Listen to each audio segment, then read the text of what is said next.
بسم اللہ الرحمن الرحیم۔ السلام علیکم ناظرین۔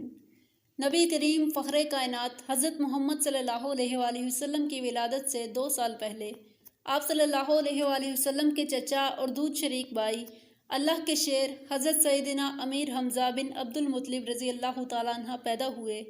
وہ اپنی جوانی میں ہی اپنی مضبوط جسامت، چوڑی چھاتی اور پہلوانی میں مشہور تھے۔ اپنے قبیلے میں وہ ایک ماہر شکاری کے طور پر جانے جاتے تھے اور شکاری شاہ سوار کے لقب سے مشہور تھے۔ ایک دن حضرت حمزہ شکار سے واپس لوٹ رہے تھے کہ کوہ صفا کے قریب آپ کو ایک خاتون نے روکا اور بتایا کہ ابھی تھوڑی دیر پہلے ابو جہل نے آپ کے بھتیجے محمد صلی اللہ علیہ وآلہ وسلم کو برا بھلا کہا ہے اور ہاتھا پائی بھی کی ہے، مگر محمد صلی اللہ علیہ وآلہ وسلم نے کوئی جواب نہیں دیا اور چلے گئے۔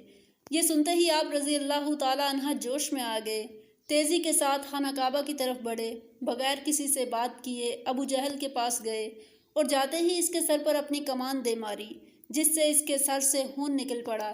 قریش کے کچھ لوگوں نے آگے بڑھ کر کہا، کیا تم بھی بے دین ہو گئے ہو؟ حضرت حمزہ رضی اللہ تعالیٰ عنہ نے جوش میں آ کر فرمایا، جب اس کی نیت مجھ پر ظاہر ہو گئی ہے تو کون ہے جو مجھے اس کو مارنے سے روک سکتا ہے؟ میں گواہی دیتا ہوں کہ اگر تم میں طاقت ہے تو مجھے مسلمان ہونے سے روک کر دکھاؤ۔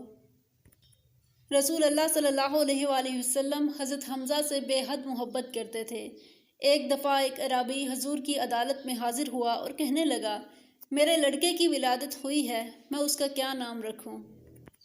تو رحمت عالم صلی اللہ علیہ وآلہ وسلم نے ارشاد فرمایا، مجھے اپنے چچا سے محبت ہے، انہی کے نام پر اپنے بچے کا نام رکھنا۔ رسول اللہ صلی اللہ علیہ وآلہ وسلم کے حکم کے مطابق حضرت حمزہ مدینہ ہجرت کر گئے۔ وہاں پہنچ کر آپ نے اپنی زندگی کے ہر میدان میں مسلمانوں کے علم بردار رہے۔ غزوہ بدر میں آپ نے قیادت کرتے ہوئے اسلامی لشکر کے سب سے پہلے جھنڈا اٹھایا۔ جب آپ کا سامنا عتبہ بن ربیعہ اور شیبہ بن ربیعہ سے پیش آیا تو آپ بڑے پرجوش اور جذبے کے ساتھ میدان میں آئے اور قریش کے کئی سرماؤں کو ٹھکانے لگا دیا۔ مکہ کے مشہور جنگجو عتبہ کو سیدنا حضرت حمزہ نے ایک ہی وار میں ختم کر دیا، جس سے مسلمانوں کی داغ بیٹھ گئی۔ آپ کے دونوں ہاتھوں میں تلوار تھی اور ایک ہی وقت میں دو کافروں کو جہنم واصل کرتے اور فرماتے، میں اللہ کا شیر ہوں۔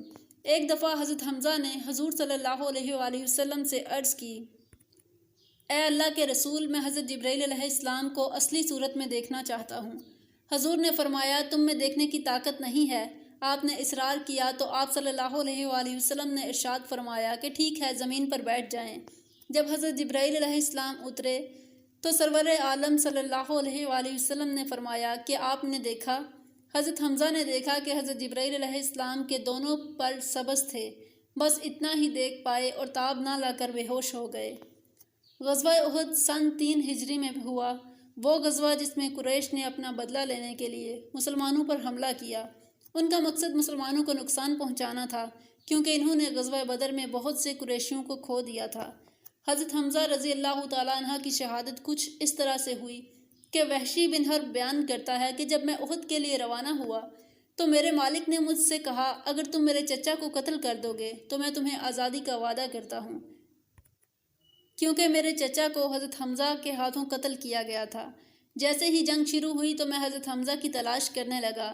اچانک دیکھتا ہوں کہ ایک جوان مرد لوگوں کو اپنی تلوار سے کاٹتا جا رہا ہے، کوئی بھی اس کے سامنے نہیں ٹک پا رہا۔ جب میں نے پوچھا کہ یہ کون ہے تو پتہ چلا کہ حمزہ یہی ہیں جن کی مجھے تلاش تھی۔ اب میں موقع ڈھونڈنے لگا، کبھی کسی چٹان کے پیچھے چھپتا اور کبھی کسی درخت کے پیچھے چھپتا۔ اسی اثناء میں جنگجو کافر صبا بن عبد العزیٰ سامنے آ نکلا۔ حضرت حمزہ کی نظر اس پر پڑی تو اسے للکارا کہ آ 2 ہاتھ ہو جائیں، تو اللہ اور اس کے رسول سے دشمنی رکھتا ہے۔ یہ کہہ کر آپ اس پر حملہ آور ہو گئے اور اسے قتل کر دیا۔ پھر اس کے بے جان لاشے سے ذرا اتارنے کے لیے اس پر جب زور لگایا تو آپ کا پاؤں پھسلا اور آپ کے پیٹ پر موجود ذرا تھوڑی سی ہٹ گئی۔ میں چٹان کے پیچھے گات لگائے بیٹھا تھا، میں نے اپنے نیزے کو پوری قوت سے آپ کے پیٹ پر مارا۔ نیزہ ناف کے نیچے سے اندر گھس کر باہر نکل گیا۔ آپ نے غضبناک شیر کی طرح مجھ پر جپٹنا چاہا، لیکن وہ زخم کافی گہرا تھا، آپ اٹھ نہ سکے۔ میں وہاں سے چلا آیا۔ جب آپ کی روح پرواز کر گئی تو میں پھر وہاں پر آیا۔ اس کے بعد حضرت حمزہ کا پیٹ چاک کر کے کلیجہ نکال لیا گیا۔ ہند بنت عتبہ ابو سفیان کی بیوی نے کلیجے کو چبایا اور نگلنے کی کوشش کی لیکن نگل نہ سکی، پھر اسے تھوک دیا۔ پھر ہند نے کافر عورتوں کے ساتھ مل کر حضرت حمزہ کے کان ناک کاٹ کر انہیں لڑی میں پرو کر ان کو پہن کر مکہ میں داخل ہوئیں۔ جب نبی کریم صلی اللہ علیہ وآلہ وسلم نے حضرت حمزہ کے جسم کو دیکھا تو آپ رو پڑے۔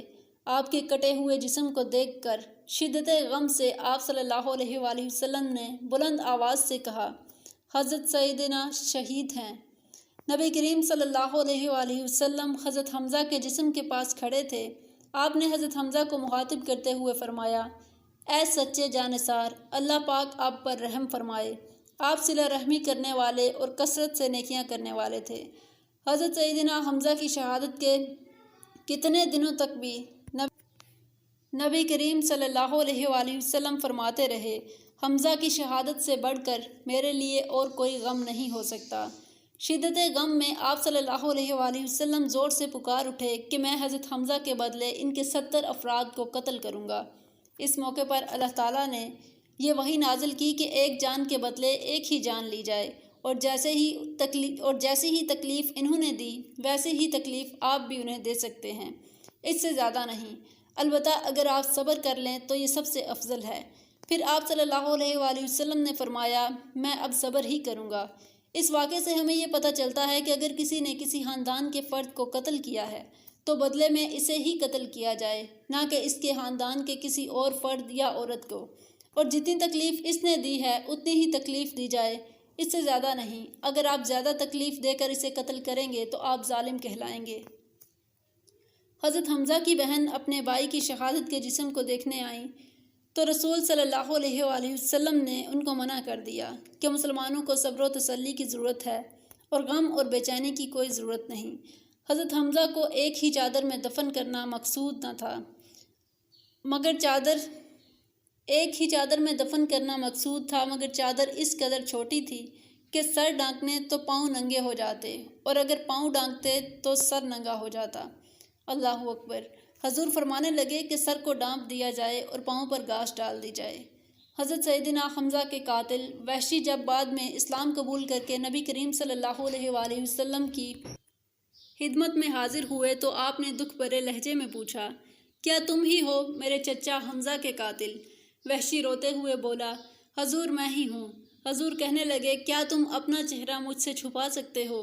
وحشی اسی وقت باہر آیا اور دوبارہ حضور کو کبھی اپنا چہرہ نہ دکھایا۔ اندازہ کیجئے نبی رحمت العالمین نے وحشی کو معاف ضرور فرما دیا، لیکن شدت غم اس قدر تھا کہ وحشی کو چہرہ چھپانے کا حکم دیا۔ اللہ پاک ہمیں گناہوں سے پاک کر دے، ہمیں نیک عمال کرنے کی توفیق دے اور گناہوں سے دور کرے، اور نبی کریم صلی اللہ علیہ وآلہ وسلم اور ان کی آل پاک سے سچی اور پکی محبت کرنے کی توفیق دے۔ یہ اللہ پاک کا بہت بڑا کرم ہے کہ اللہ پاک نے ہمیں حضرت محمد صلی اللہ علیہ وآلہ وسلم کی امت میں پیدا فرمایا۔ دوستو کمنٹ سیکشن میں آمین لکھنا مت بھولیں، کیا پتہ کس کی دعا قبول ہو جائے۔